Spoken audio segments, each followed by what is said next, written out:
So welcome back. We will proceed.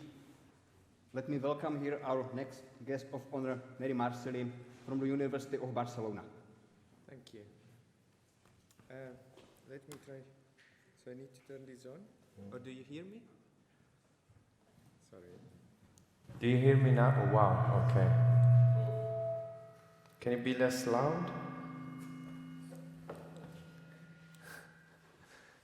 All right. Can you hear? Perfect. So, today I'm going to talk about two concepts, maybe following a bit what was discussed in the previous talk, lying and deception.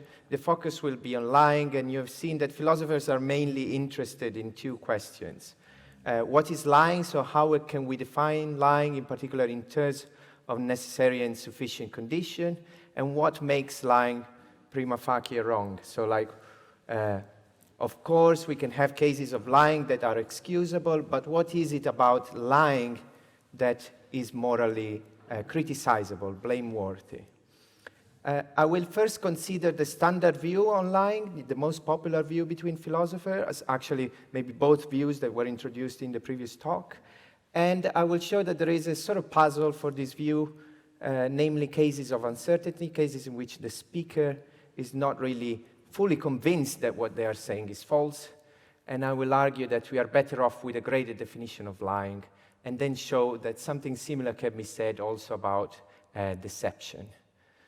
So the standard view, what is sometimes called the classical definition of lying, is that lying is saying something you believe to be false with the intention to deceive the audience. So in the previous talk, this was defined the deceptionist view about lying. Some people ascribe it to Augustine and St. Thomas. It's actually disputed whether they endorsed the third of this condition. But anyway, we could say that the traditional account of lying, maybe the most popular, at least until recent times, is a definition of lying according to which you lie if and only if you claim that something is the case, you believe that what you said is false, and you intend to deceive your audience, to trick your audience into believing what you have said.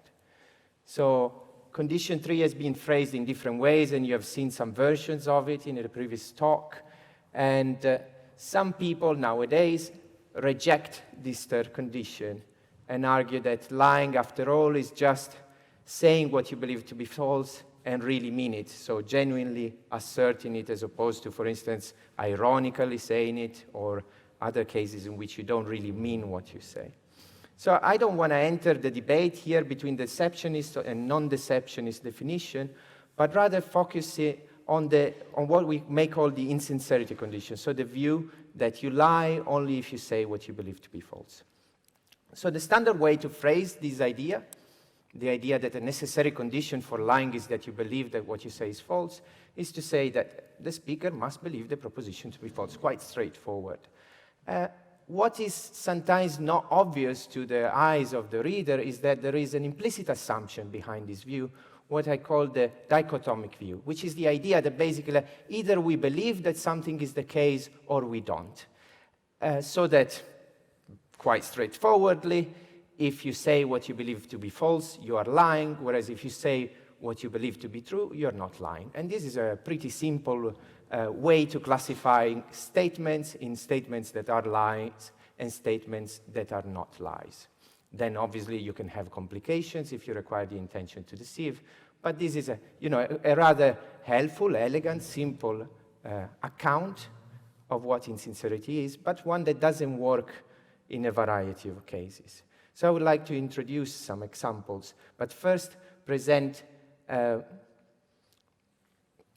opposite view. So we have seen that the dichotomic view argues that there are two opposite states, believing and not believing.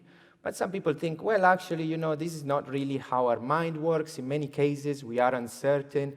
It seems like our doxastic states, so our states that involve belief, rather fall onto a spectrum from certainty to uncertainty. So here you have the statue of Le Penseur by Rodin. And, some of you might be absolutely certain that this statue is in Paris, and you would be correct. Some other would be like uncertain, like they don't really know, 50-50 maybe. Some of you may think that it's probably true that this statue is in Paris. Some may actually be certain that it's false. So here, depending on your mental state, you would fall, let's say, on different locations on the spectrum I have drawn there. And obviously, the idea that there are these states, states of uncertainty that fall between believing or not believing, clashes with the dichotomic view according to which we can only believe or disbelieve a proposition. So what does this tell us about lying? Well, if the dichotomic view is a rough approximation that is incorrect, then it seems that this assumption, that you lie only if you say what you believe to be false and otherwise you are not lying, becomes a little bit too simplistic to account for what lying really is. So this becomes, I think, clearer if we consider some examples. So sorry if I've been abstract so far. In 2003, famously, the Bush administration argued that Iraq had weapons of mass destruction as a part of the political moves that led to the invasion of Iraq. So, we also historically have suspected that the Bush administration was aware that Iraq had no weapons of mass destruction. I think the standard view now is that they were aware that it was probably false, that in particular this statement that we might call Iraq as weapon of mass destruction, they were probably aware that it was false. But let's just consider, for the sake of an argument, a number of scenarios in which we could apply the traditional definition to what the Bush administration, in particular George W. Bush, had said. So it might be the case that George W. Bush said Iraq has weapons of mass destruction, and he actually believed that Iraq has no weapons of mass destruction. This is not a problem for the traditional view, because in this case we might just say, well, look, he's saying what he believes to be false, so he's satisfying the insincerity condition. This looks like a lie, and it is classified as a lie by the traditional view. Same for a case in which he was certain of the falsity of what he says. But, when we consider cases in which uncertainty is involved, then the picture becomes a bit more complex. So suppose, for instance, that George believed that probably Iraq had no weapons of mass destruction. Well, in this case, we wouldn't really say that he believes that it is false that Iraq has weapons of mass destruction, because his degree of certainty falls short of full belief. It's something less than believing that what he says is false. And we might even push, this intuition a little bit further, and for instance, considering a case in which, Bush wouldn't really agree that it's probably false that Iraq has weapon of mass destruction. He would rather say, well, I think it's more likely to be false than true, but I wouldn't quite say probably false, something less than that. So basically what we are doing here is playing with this continuum now. We have considered cases that fall at the end of the spectrum, and those are fine for the traditional view, but those that fall around here are more complicated. It doesn't seem that the traditional view can really explain why these cases intuitively are lies. And this has been pointed out by a number of authors recently, and different solutions have been proposed as to where we could draw the line, if not a straight line between beliefs and believing and not believing. So where could we draw the line? The first proposal that we have emerging in the literature is the one defended by Carson, who said, well, maybe we should just say that you lie when you believe that what you said is probably false, or you are more confident than that in the falsity. So according to this view, basically, lying only covers a certain bit, a certain part of the spectrum between certainty and uncertainty, the one falling between believing probably false and being certain that something is false. And this, deals with the first three cases that we have seen, but not quite with the last case, the case in which Bush says Iraq has weapons of mass destruction, and he believes it more likely to be false than true. Here, where intuitions might be a bit, not everybody may agree that this is a lie. Some may think, well, it's something like a lie. Maybe it's less of a lie than the case in which he believes it to be probably false. But certainly it is something that, belongs to mendacity more than it belongs to sincerity. So what I tried to do is to propose an account that allows for these cases as well to count as lies, while acknowledging that they're not straightforward cases of lying. Because, the idea here is that sincerity is something that comes in degree rather than being a non-off predicate. So the view I propose takes a lie to be something, to be a statement that you believe more likely to be false than true, an assertion that you believe more likely to be false than true. So that the more you believe that what you say is true, the more confident you are in the falsity of what you say, the more straightforward your utterance is a case of lying. The more straightforwardly it is a case of lying. So, according to this view, we capture a bigger chunk of the spectrum, so to say. We are no longer just capturing the cases, that arbitrary transition at probably, but instead we have that as long as you fall, the more you are in the end closer to certainty in the falsehood, the more clearly you are lying. So this captured all the 4 cases I've considered so far, cases in which you just say what you believe clearly to be false, what you're certain to be false, what you believe to be probably false, or more likely to be false than true. I find this rather intuitive, rather simple view. I just would like to stress that in saying this, I'm not claiming that there is a sharp transition point here from insincerity to sincerity. What I'm trying to claim is instead that sincerity is something like a vague predicate with non-sharp boundaries, so that the more you get close to this extreme, the more clearly your utterance is insincere or a lie. So here you have a case of definitely lying, definitely insincere, whereas here you have more like something, it's not really clear if it's a lie or not. And it depends, after all, I argue, on what the speaker takes himself to be believing. So sometimes, people have accounts, people tend to think, some formal epistemologists at least tend to think that we really reason in numbers like this, so that whenever we consider a proposition and we think, is it true or not, we have assigned it, a kind of credence, some amount that falls between 0 and 1. I think this picture is not quite the way our reasoning works. So what I would say is that whether or not you're lying in the end depends on how you feel about it. So if you feel more confident in its falsity than in its truth, then you're lying. If you don't, you don't.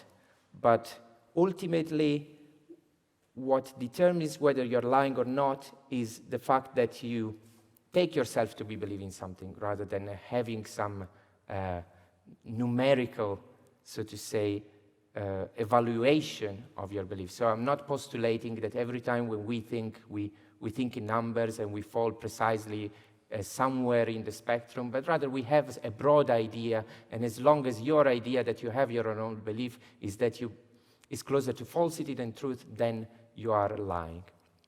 So this is the view, and what I want to propose is that it can be applied to deception as well, to understand deception. So let's go back to the idea that either you believe something or you don't, what we call the dichotomic view. So according to this view, when it comes to deception, so by deception I mean making someone believe something false broadly, you can have different cases, right? Because there are my beliefs, the beliefs of the deceiver, and the beliefs of the deceived. And whether or not there is a mismatch will determine whether or not we are facing a case of deception. So if I act in a way so as to make your beliefs align with my beliefs, then I'm not deceiving you, because I want you to believe the same thing as me. Whereas if I want you to have the opposite belief as I do, so believe that if I believe something to be false, for instance, and I want you to believe it to be true, then there is a mismatch between our mental states, and that's a case of deception. So if we buy into the dichotomic view, for every single proposition, there are 4 possible combinations. I believe it's true, I want you to believe it's false, etc. And depending on whether there is a match or a mismatch, we're dealing with deception rather than non-deception. Once again, obviously, there are good reasons to doubt that this picture is accurate for the reasons we have seen before, right? The reason is that beliefs don't really work like this. Rather, there will be many cases in which I try to make you more or less confident in a proposition, and I am more or less confident in a proposition myself. So the deception becomes even more complex than lying, because we need to take into account not only the various degrees of beliefs that I have, but also the various degrees of beliefs that my audience have and what I think them to be. So it's a rather complex thing to model. What I want to suggest is that we should be paying attention to these cases, because it's very common, for instance, in political lying, that people exploit deception in this kind of way. So very often people don't really aim at deceiving in the sense of convincing someone that something is absolutely true, but rather very often deception involves undermining certainty, pushing a little bit your audience's belief in one direction or another. And this is for instance, particularly evident in political calumny, so statements that are meant to damage the reputation of a politician. And I want to give you an example. So between 2012 and 2013, Donald Trump repeatedly tweeted about Obama's birth certificate being false. And you know, obviously, Donald Trump is quite a hard individual to pin down in terms of psychology, so I don't want to claim I know what he was thinking when he was posting this. And also, I don't know enough about the electorate of Donald Trump and how easily persuaded they are. But I would say that it is hard for people to believe that the President of the United States was not born in the United States and that there is a massive conspiracy and is actually born in Kenya. So, you know, one reasonable way to think about this case is like, what is Donald Trump doing? Is he trying to convince people that Obama was born outside of the US? One way to account for this, you know, kind of political deception is to say, well, maybe what Donald Trump is doing in these cases is trying to undermine people's certainty that Obama was born in the US, so that, you know, the majority of people are already certain of that, but upon reading this tweet, they have one reason to doubt this proposition that they didn't have before. So the idea here is that Donald Trump is not really trying to convince people of the truth of what he says, but rather undermining people's knowledge that what he says is false, making it less obvious, making people no longer certain of it. So the idea, once again, is that if you buy into the traditional dichotomic view where beliefs are something that goes on and off, you know, like a switch, so that you can only deceive in the sense of making people either convinced or not that something is the case, you cannot really capture these cases as cases of deception, and you cannot explain what is wrong with them. A proposal that recently came out to understand what lying is, I think, can be fruitfully applied to understand what goes on in these cases and to model deception, which is quite complex to model for the reasons I've mentioned. The fact that there is your graded beliefs involved, the audience graded beliefs, and your beliefs about what the audience is currently believing. So it's quite difficult to offer a definition of what attempted deception is, but I think a fruitful way to think about it is to think about it as attempts to cause epistemic damage, where by epistemic damage, we mean causing someone to be in a position that is epistemically worse than the position they currently are in. So if we take our example, for instance, we might imagine that before reading this tweet, the majority of the followers of Donald Trump were absolutely certain that Obama was born in the United States, because simply you cannot be the president of the United States if you're not born there, I suppose. I don't know for certain, but I suppose this is the case. But anyway, let's postulate that people were convinced so. Upon reading this tweet, they have one reason to doubt the proposition that they didn't have before, so they might revise their degree of confidence from full certainty to say, oh, it's 90% or 99% true, likely to be true that Barack Obama was born in the United States. So what goes on in this case? We have a case of epistemic damage as defined in this by Krauss, because our optimal degree of credence was 1. Was being absolutely certain that Obama is born in the United States. Upon reading this, we're pushed away, so it is rational for us to revise our credence in the light of new evidence, but now we no longer have what is optimal to have, because obviously we would be epistemically better off if we didn't trust Donald Trump's tweet, if we didn't even consider it, if we just, ignored it and just didn't revise our degree of credence. So anyway, the proposal here, I'm just here quoting Krauss, is that you deceive someone whenever you meet the worst-off requirement, which is that you expect to cause the deceived party's credence in the proposition to become, from your perspective, more inaccurate than the one they previously held. Again, I don't want to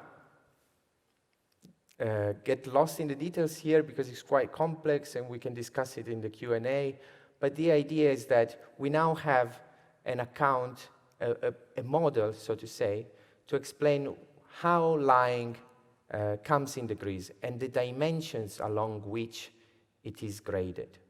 So it seems that when someone lies to someone else about a given proposition, we can have different degrees of insincerity depending on how confident the speaker is in the falsity of the proposition. So the more confident in the falsity, the more strongly he is insincere. And then we have different degrees of deception depending on how much the speaker expects the audience to be epistemically worse off as a result of trusting what they are saying. Okay? So we have basically two dimensions of gradedness that we weren't able to appreciate just by accepting the simple view that lying is all about saying what you believe to be false and making someone believe it to be true. Okay? We are rejecting that simplistic view, and we are instead going for a view in which both these dimensions rather come in degree, so that there is more or less deception. And also, obviously, we can talk about what makes lying wrong, no longer in terms of a on-off predicate, but rather we have cases that are more or less morally wrong, depending on whether you are more or less deceitful and more or less insincere. Okay, and this is all basically. We have seen that philosophy, traditional conceptualized lying in terms of outright belief, and that this is a mistake, and that as long as we reject the dichotomic view, as soon as we reject the dichotomic view, we're able to appreciate how lying and deceiving come in degree, what this gradedness depends on, and how it is morally relevant. So that the more you're insincere and the more you're deceitful, the more you're blameworthiness for doing so.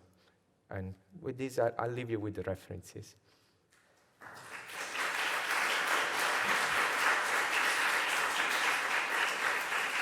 Thank you very much. And now for your questions and commentaries.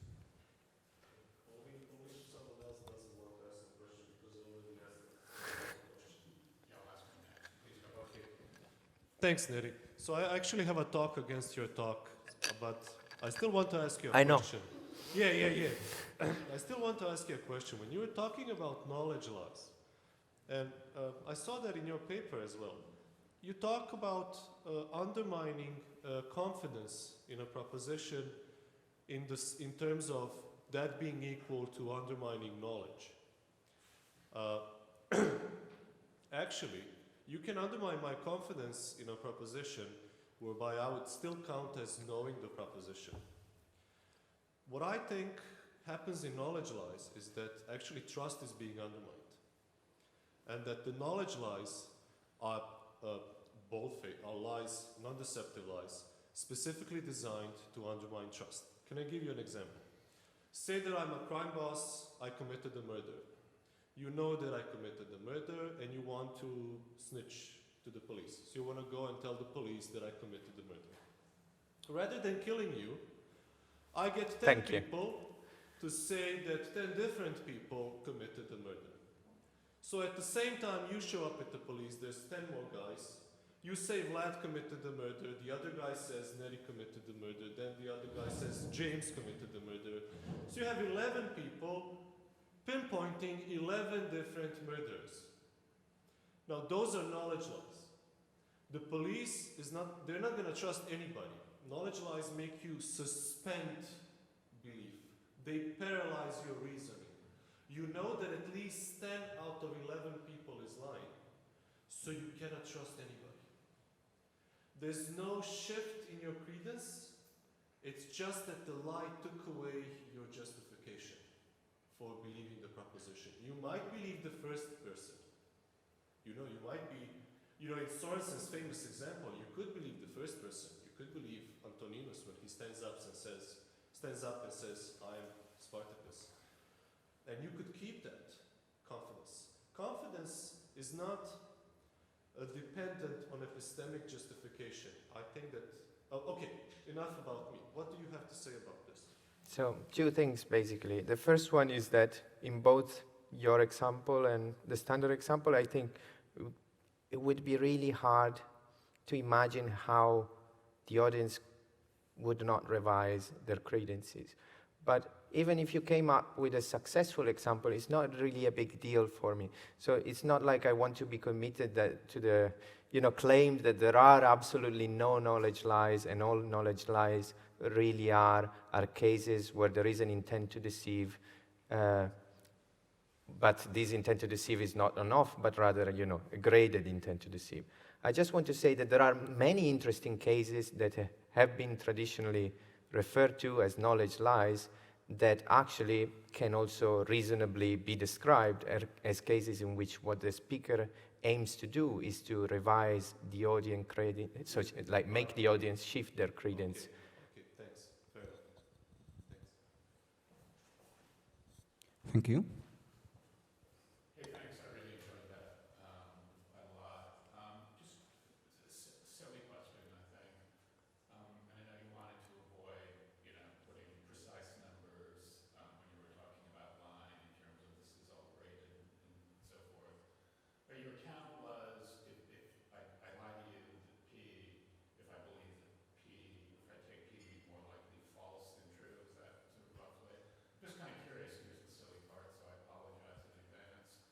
If I happen to conclude P, or not P, that is, if I'm right at, sorry, here's the cheating part, right at 0.5, and I represent myself as believing that P, I don't believe it's more probably, I just haven't. Yeah, so that would be a case, traditionally in epistemology we talk about disbelief or a lack of belief rather than believing something to be false or having a particular credence. What I want to say in those cases is that the term is bullshit, you would apply. So I would rather classify those cases as bullshit. So obviously I couldn't really go into the details in this talk because it was a short talk, but Carson has an alternative, like it goes through different ways, and one is, and he's not the only one actually, some authors say that lying is saying what you don't believe to be true or what you believe not to be true, or anyway, phrase it in a negative way so that rather than claiming that you have to have a belief that is false, they allow for something being a lie in case you simply lack a belief. The reason why I don't go with that is that I think that when you just randomly say something, you have no idea, for instance, even of what it means, or, yeah, it could be any case. So it could be a case in which you simply have no idea. It could be a case in which you're using a word and you don't know what that word means, but you want to sound to your audience so I would want to count those cases as bullshit rather than lying. But that's depending on my intuition. I think I would be really happy, if someone wants to go with a different intuition and count that as lie. I think the main point I want to bring home at any rate is that you want to have a definition that allows for degrees, that still counts that as a case that is somehow borderline. So I'm happy, to jump on the... Sorry, this is where I'm cheating, and then I'll stop because I don't want to harp on this. I'm thinking about trying to continue to precise numbers because it just seems to me a bit odd that we could go from uncertainty to a smidgen less than that, and that would I'd no longer be lying. So that's a reason that suggests to me that there's something else going on in these sorts of important cases that you Right. Yeah. Yeah. Of course. That's why I think that perhaps it's better to treat lying as a vague predicate. So that's something we see in many other cases with many other predicates that we have in language. So I wouldn't be surprised in principle.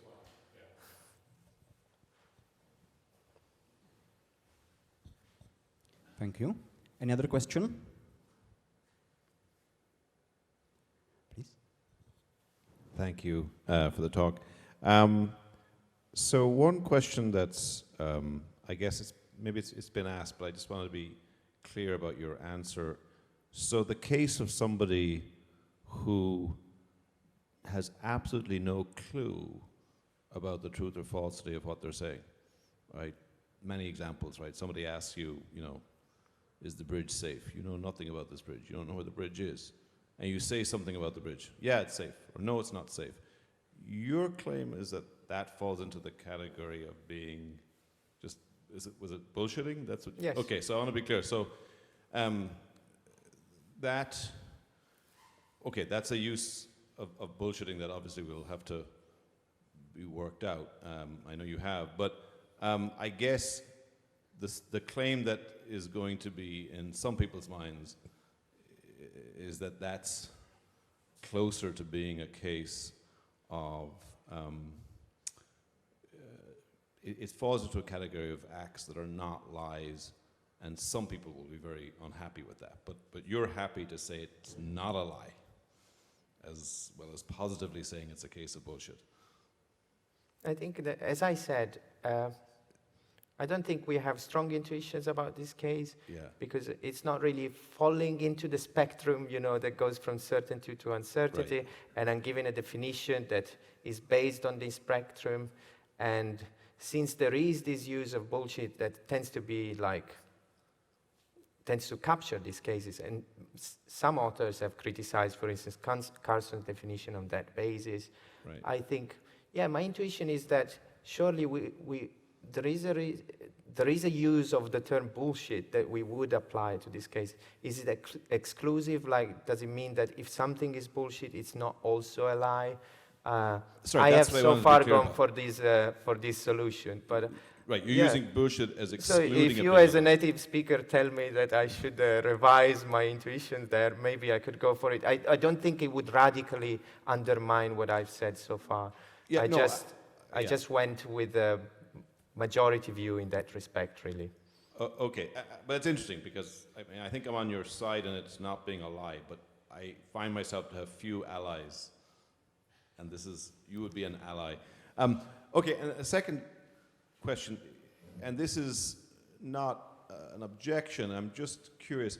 So you might say that you are correctly capturing a certain kind of action or behavior that people engage in, such as, and I was thinking of other expressions we have, they sowed the seeds of doubt, they confused them, they, something that would be other than they deceived them, right? So they hit them with various things which made them think again, doubt, and so forth. And it's absolutely correct that we have to give an account of those kinds of actions. The question is, how necessary is it that we call them all deception and just talk about the ways in which deception can be greater or less damage to confidence, or greater or less damage to my confidence in things. Why, other than we want to engage with the folks who are trying to define deception, is it necessary that we count these cases of getting people to doubt things, muddling people? Is it necessary that we count these all as acts of deception? And the reason why I worry a bit about that is deception has certain kinds of rules applying to it, like it has to be a success. And I don't know that if we had to have those rules continue to apply to the word deception, that we would actually want to count these kinds of actions as actions of deception purely by sort of a linguistic kind of an appeal to the meaning of the word deception, not because we were worried that you weren't capturing correct things and you weren't correctly describing how we can harm people astemically. It's just there's no need to give it the title deception in Right, every yeah. case. Okay. I think the main reason why I want to go for that solution is that I don't see any other plausible solution on the table. So it seems like, you know, there are, I've offered the example of political calumny in which you, as you said, sow the seed of doubt. But there might be many other cases, for instance, positive cases, you know, cases in which somebody is quite confident that something is false, and we want to increase that confidence. I think we would still want to talk about deception in those cases, but shall we, you know, determine a certain boundaries at which, oh, if there is a, you know, an increase or more than a 0.3 credence or 0.5, then it's deception, otherwise it isn't. So it seems like the only two options here is to just reject the graded account of deception and say, oh, it's just a matter of outright belief. So when you have outright belief as the aim, you're intended to deceive, otherwise you're not. Or you allow for some degrees, and then when you do so, I don't see really a non-arbitrary point at which you can sort of cut nature at its joints and say, this is what genuine deception is, the rest is kind of like deception, but not really. So, and I think it's not that counterintuitive, to be honest. So, is there a reason why I go for this account? Yes, there is, and I just explain it. Do I find it counterintuitive? Not so much, to be honest. But maybe you do, so I don't know. Okay, thank you. Thank you once again.